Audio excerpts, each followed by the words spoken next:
Ayah menyapa putri kecilnya untuk makan malam di meja makan. Makanannya lebih kaya dari sebelumnya. Dan saudara-saudara hanya bisa menonton. Gadis itu menghabiskan satu mangkuk demi mangkuk. Tapi yang dia tidak tahu adalah, saat ini, ayahnya sudah membuat keputusan. Gadis bernama Xiaoqi. Tinggal di desa pegunungan kecil sejak kecil. Apakah anak bungsu dari 7 bersaudara dalam keluarga, menderita gangguan penglihatan bawaan? Di matanya, seluruh dunia kabur. Saat teman lain sedang bermain, dia hanya bisa berbaring di samping dengan tali sapi sebagai teman. Sore hari, Xiaoqi akan pulang dengan ternak seperti biasa. Tapi masih di luar, mendengar tangisan saudara-saudaranya. Ternyata ibu Xiaoqi sakit kritis. Tunggu Xiaoqi masuk ke rumah. Ibu duduk di samping tempat tidur. Dia mengatakan kepada ayah untuk merawat Xiaoqi dengan baik. Bagaimanapun, mereka adalah putri mereka. Ibu juga menyuruh anak-anak lain untuk membantu Xiaoqi. Dia yang termuda. Ibu benar-benar khawatir tentang Xiaoqi. Tidak butuh waktu lama, ibu yang paling mencintai Xiaoqi meninggal. Saat ibu meninggal, Xiaoqi masih menggembalakan ternak di ladang. Dia ingin pulang tapi tidak berani kembali. Hanya bisa menangis di lapangan. Dalam 3 bulan setelah ibu pergi, belum ada setetes hujan di langit. Pada dasarnya tidak ada panen makanan di ladang. Ini membuat beban keluarga semakin parah. Dan kedamaian di hati Xiaoqi, dengan cuaca yang tidak normal, menjadi semakin tidak nyaman. Hari ini Xiaoqi bertemu dengan sekelompok anak-anak saat menggembalakan ternak. Mereka mengirimkan sepotong semangka ke Xiaoqi, dan melemparkan kulit semangka yang sudah jadi ke kaki Xiaoqi. Xiaoqi yang tidak diketahui sedang memegang semangka. Dia pasti sudah memakannya tanpa ragu. Dan melihat bibi yang berantakan di ladang melon. Sambil memaki sambil mencari pencuri yang mencuri watermelon. Saya melihat Xiaoqi makan semangka. Bibi mengira Xiaoqi mencuri semangka. Mau tak mau dia meraih Xiaoqi dengan kedua tangan. Tidak peduli bagaimana Xiaoqi berteriak untuk menjelaskan, itu tidak berguna. Xiaoqi diseret sampai ke rumah seperti ini. Bibi menunjuk Xiaoqi dan memarahi sang Huai. Ayah duduk di sebelah. Dia merokok dan merokok tanpa bergerak. Setelah mendengarkan saudara laki-laki saya yang kedua, dia merasa telah kehilangan wajah keluarganya. Ambil tongkat kayu bakar di tanah. Ini hanya putaran pemukulan terhadap Xiaoqi. Kakak laki-laki tertua menatapnya dan wajahnya berkedut. Ini seperti mengalahkan diri sendiri. Ayah masih merokok sendiri. Tidak tahu berapa lama waktu yang dibutuhkan. Xiaoqi, yang terbangun dari tanah, menemukan bahwa langit gelap. Dia terhuyung-huyung dan bersiap untuk memasuki rumah. Tapi ternyata pintunya tertutup. Dia hanya bisa menghabiskan malam di bullpen. Di dalam mimpi, ayah akan memeluk Xiaoqi ketika dia kembali dari kerja. Kakakku juga akan mencubit wajah Xiaoqi untuk menggodanya. Sebuah keluarga yang bahagia. Tetapi ketika saya membuka mata, itu masih sapi yang dingin. Masih acuh tak acuh ayah.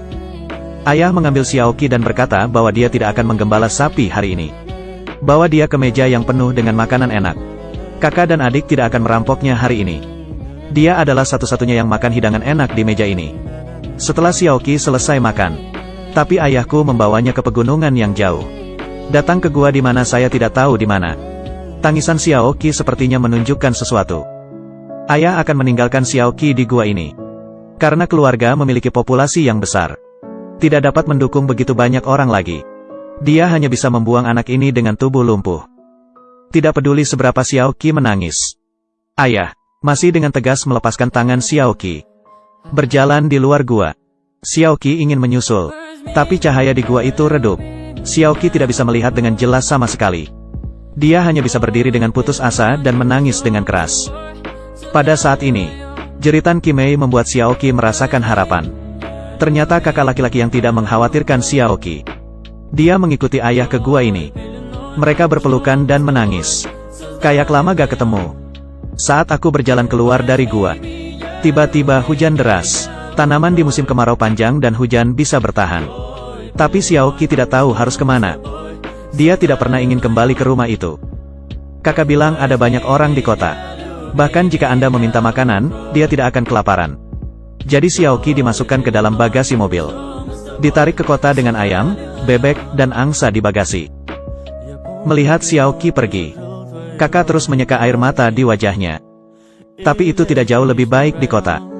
Sopir yang menemukan Xiaoqi melemparkannya ke pinggir jalan.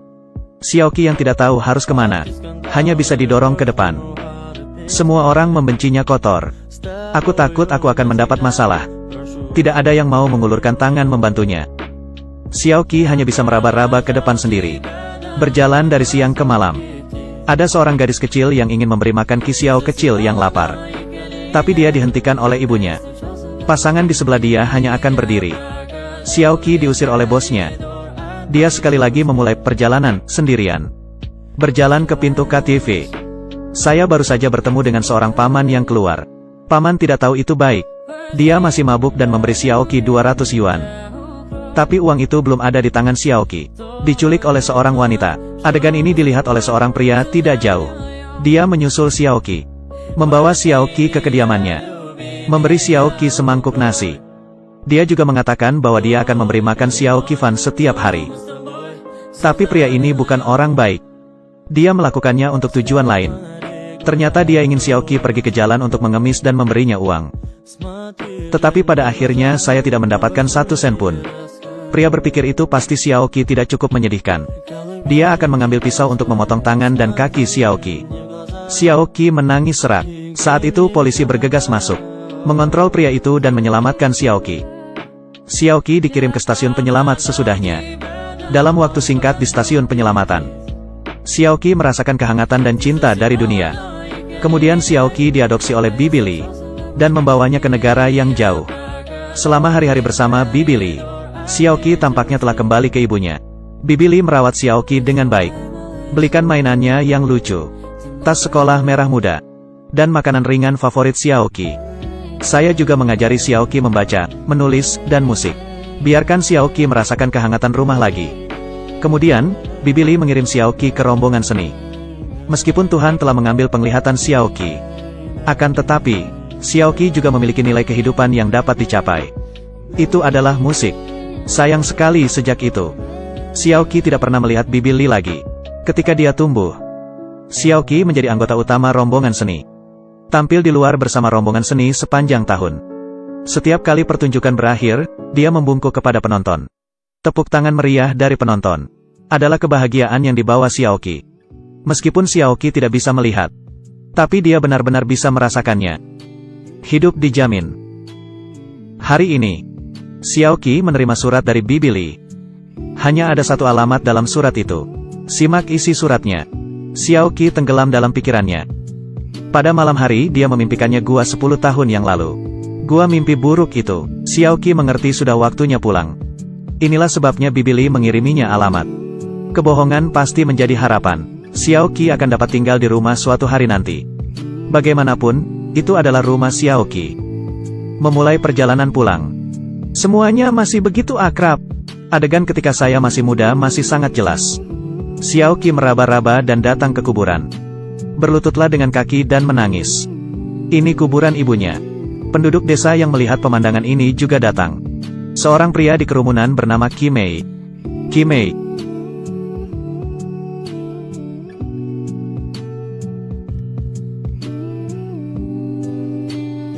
Dage.